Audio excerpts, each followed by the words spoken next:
This is not some woo biology thing. This is grounded in the core of our physiology. There are literally hundreds, if not thousands, of quality peer-reviewed papers showing that light viewing early in the day is the most powerful stimulus for wakefulness throughout the day, and it has a powerful positive impact on your ability to fall and stay asleep at night. I wake up in the morning and I want to reach for my phone, but I know that even if I were to crank up the brightness on that phone screen, it's not bright enough to trigger that cortisol spike and for me to be at my most alert and focused throughout the day and to optimize my sleep at night. So what I do is I get out of bed and I go outside. And if it's a bright, clear day and the sun is low in the sky or the sun is, starting to get overhead, what we call low solar angle, then I know I'm getting outside at the right time. If there's cloud cover and I can't see the sun, I also know I'm doing a good thing because it turns out, especially on cloudy days, you want to get outside and get as much light energy or photons in your eyes. But let's say it's a very clear day and I can see where the sun is. I do not need to stare directly into the sun.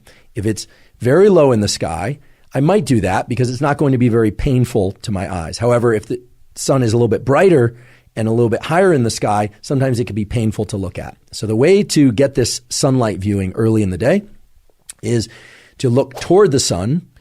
If it's too bright to look at directly, well, then don't do that. You just look toward it, but not directly at it. It's absolutely fine to blink. In fact, I encourage you to blink whenever you feel the impulse to blink. Never look at any light, sunlight or otherwise, that's so bright that it's painful to look at because you can damage your eyes. But for this morning sunlight viewing, it's best to not wear sunglasses. That's right, to not wear sunglasses, at least for this morning sunlight viewing. It is absolutely fine to wear eyeglasses or contact lenses, so-called corrective lenses. In fact, those will serve you well in this practice or this tool because they will focus the light onto your neural retina and onto those melanopsin intrinsically photosensitive ganglion cells. If your eyeglasses or contact lenses have UV protection, that's okay. There's so many different wavelengths of light coming from the sun, and they are bright enough that they will trigger the mechanisms that you want triggered at this early time of day.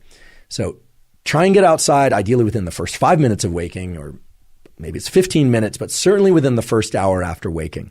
I want to share with you 3 critical things about this tool of morning sunlight viewing. First of all, this is not some woo biology thing.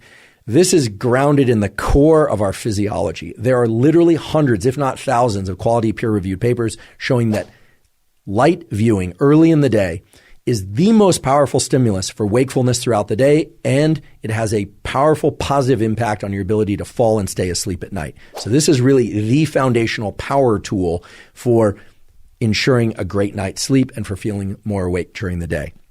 Second of all, if you wake up before the sun is out, you can and probably should flip on artificial lights in your internal home environment or apartment or wherever you happen to live if your goal is to be awake.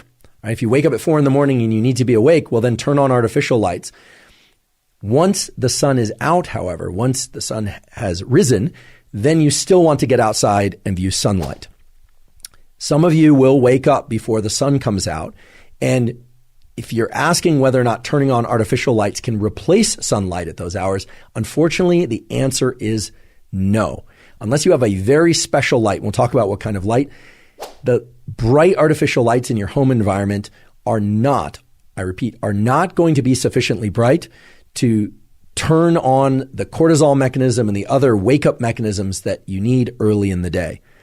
The diabolical twist, however, is that those lights in your home or apartment or even on your phone are bright enough to disrupt your sleep if you look at them too late at night or in the middle of the night.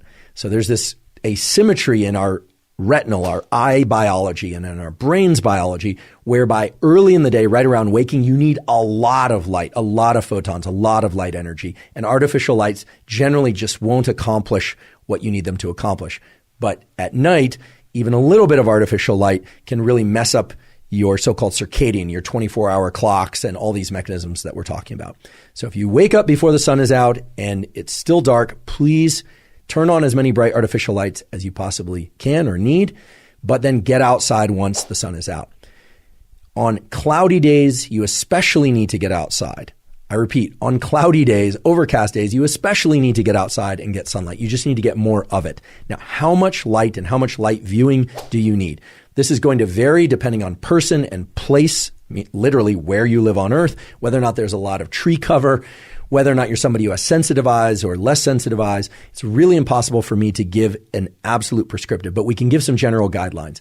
In general, on a clear day, meaning no cloud cover or minimal cloud cover, you want to get this sunlight exposure to your eyes for about 5 minutes or so. Could be 3 minutes one day, could be 7 minutes the next day, about 5 minutes.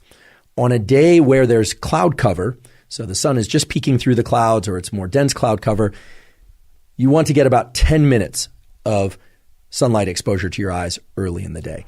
And on days that are really densely overcast or maybe even a rainy, you're going to want to get as much as 20 or 30 minutes of sunlight exposure. Another key thing is do not forget about, just don't try and get this sunlight exposure through a windshield of a car or a window, whether or not it's tinted or otherwise. It takes far too long. It's simply not going to trigger the relevant mechanisms. You would be standing there all day trying to get enough light into your eyes from the morning sunlight. And by then, the sun will have already moved from low solar angle to overhead, and it simply won't work for all sorts of mechanisms related to your circadian rhythm functions.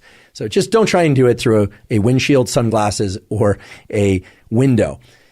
It's just not going to work. Get outside. If the weather is really bad or for whatever reason, safety reasons, you cannot get outside, well, then I suppose try and get near a window. That would be the last resort. But you really want to get outside to get the sunlight exposure.